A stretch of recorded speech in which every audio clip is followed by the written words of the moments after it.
Today I will show you how to apply long shadow effect to this text right here. So this is font Arial black and we're going to apply long shadow to this text. So first of all, you will need to go to the link down in the description. As you can see, long shadow generator is right here.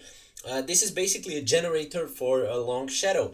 It's in the name, but anyways, you can again go 45 degrees to the right or 45 degrees to the left. It's really awesome and it works with any type of layer, as you can see right here. And you can download it right here. It's totally free. And after you download this, you will jump into this file like right here, unpack it, and right now this is the license font and this is what you want to click on it. So when you click on it, it will be bring up like this. So if you want this kind of a down, if you want this kind of red shadow, go to the left shadow, which is actually this one. And if you want this 45 degrees to the right, you can go to this one up here. So go here on this, we're going to apply on this first one. So go on the right shadow and double click in here, and again you will be brought to the next window. So don't resolve here. And right now here, what you want to do is type in your text. Now click OK and just type in your text. Symmetrics is my text, all caps, and make Arial black like that.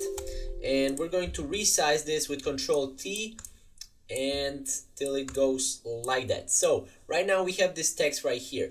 We're going to hit Control S to save this.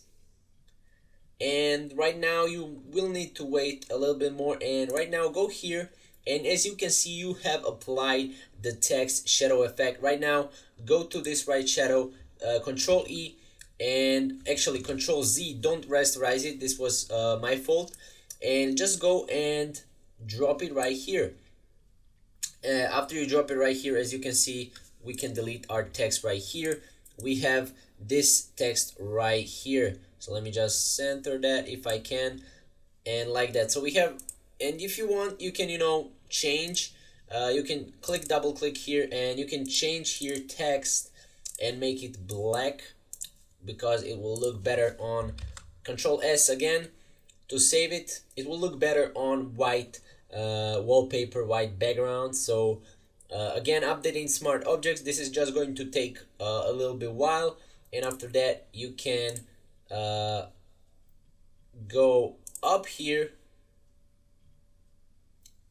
in this your design, and you have your right here. As you can see, this is pretty much amazing how you can create really awesome long shadow text effect with a preset. This is kind of like a preset. So yeah guys, I hope you enjoyed it. More tutorials are coming soon. Thank you guys for watching, and we'll see you in the next one.